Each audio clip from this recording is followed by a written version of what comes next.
Hey crypto fam, I'm Adnan, and in this video we're going to look at a coin that needs no introduction. Even if you're someone relatively unfamiliar with the crypto ecosystem, you've probably heard of Ethereum, the de facto number 2 and indeed probably the most famous cryptocurrency after itsy bitsy Bitcoin. Now, Ethereum's forever changed the use case of the blockchain.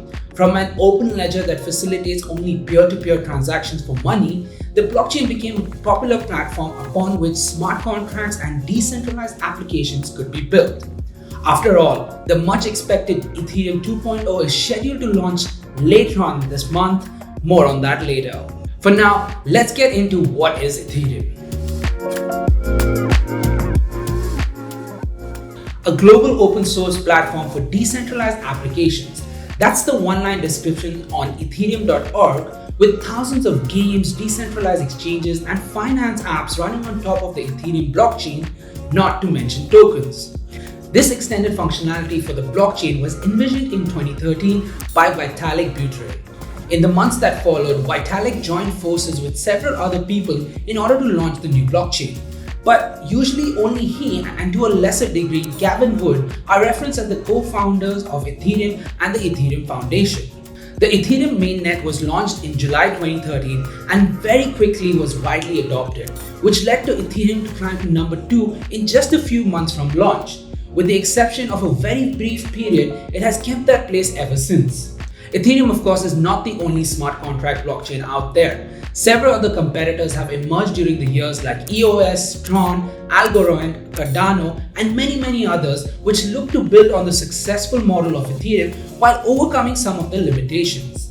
Ethereum, however, is still the most powerful smart contract on the blockchain, with almost half of the top 100 coins running on Ethereum's network. But Ethereum does have shortcomings, with the most significant being its limited scalability.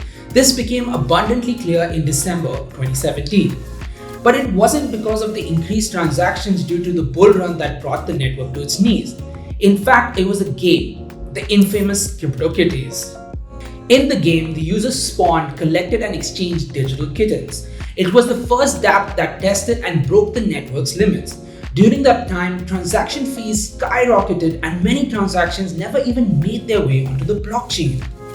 The reason for this congestion is because every action in the game and every tap is a transaction on the blockchain, with thousands of kittens being born, sold and bought every second, and the network's ability to facilitate only 15 transactions per second, the network was overwhelmed.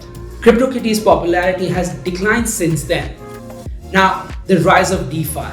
But today another industry has emerged to saturate the network, Ethereum DeFi or decentralized finance. This is a collection of dApps, with Compound Finance and Uniswap being the most popular amongst them, that offer traditional banking products on the blockchain without the need of banks. Users can lend their ETH and other Ethereum ERC20 tokens, usually stable coins like DAI or USDC, and others can borrow them by providing collateral with their own crypto.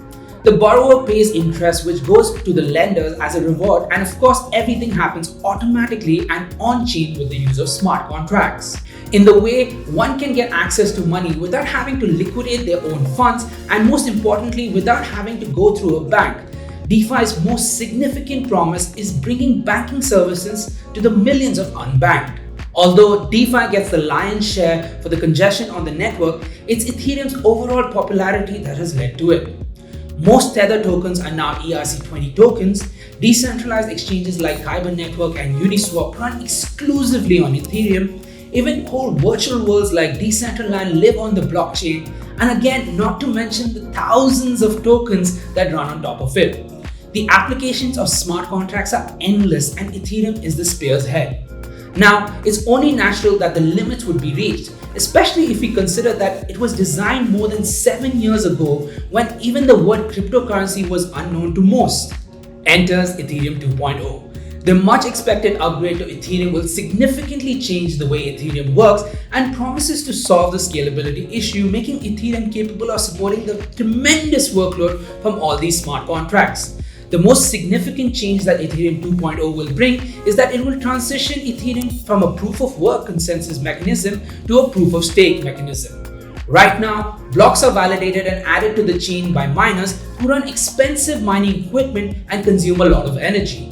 All of this is to be the first to solve a mathematical problem and add a block to the chain. The high cost is necessary to keep the miners honest and secure the network. Well, with proof of stake, the energy cost is replaced by a financial commitment. Ethereum 2.0 staking involves committing 32 Ether to the network. By staking the amount, you become a validator, which gives you the opportunity to add new blocks to the chain. This can be done even with a laptop, and of course you get the reward for your efforts in securing the network. The other significant change that Ethereum 2.0 will bring is the introduction of shard chains. These are individual blockchains that run in parallel with the main chain called the beacon chain. Each shard chain's purpose is to take on part of the load of validating and adding new blocks to the chain, while the beacon chain makes sure that all the shard chains are up to date with the latest data. This way, the network is able to process an increased number of transactions per second. Additionally, the nodes in each shard will need to download and process only the transaction history of that shard and not the whole network. You see how much more efficient ETH 2.0 will be. These two characteristics combined with the increased capacity of Ethereum will aim to solve the scalability problem. Ethereum will become a superhighway of interconnected blockchains, as the foundation calls it on Ethereum.org. Well, what date is the merge? The merge is expected to land within Q3 and Q4 2022. The developers are currently working on a soft deadline of 15 to 16 September, but this could all change depending on the success of the final testnet merge Gorelli. So what do you need to do to get ready? Well, the merge is one of the most significant and highly anticipated upgrades in the history of Ethereum, and although in the long term its impact will be felt by everyone, in the short term, node operators and Dapps developers will need to take action to be fully prepared. As a user or holder of ETH or any other digital asset on Ethereum, as well as a non-node operating stakers, you don't need to do anything with your funds or wallets before the merge. Despite swapping out proof of work, the entire history of Ethereum since Genesis remains intact and unaltered after the transition to proof of stake. Any funds held in your wallet before the merge will still be accessible after the merge. No action is required to upgrade on your part. But as we approach the merge of the Ethereum Mainnet, you should be on high alert for scams that try to take advantage of users during this transition. Do not send your ETH anywhere in an attempt to upgrade to ETH2. There is no ETH2 token, and there's nothing more you need to do to keep your funds safe. With Ethereum 2.0 explained, what is your take on it? It has been talked about for years now that it's right around the corner.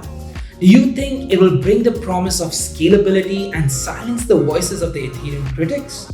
Let me know in the comments below, and if you enjoyed this video, don't forget to click that like button and subscribe to my channel for more crypto videos.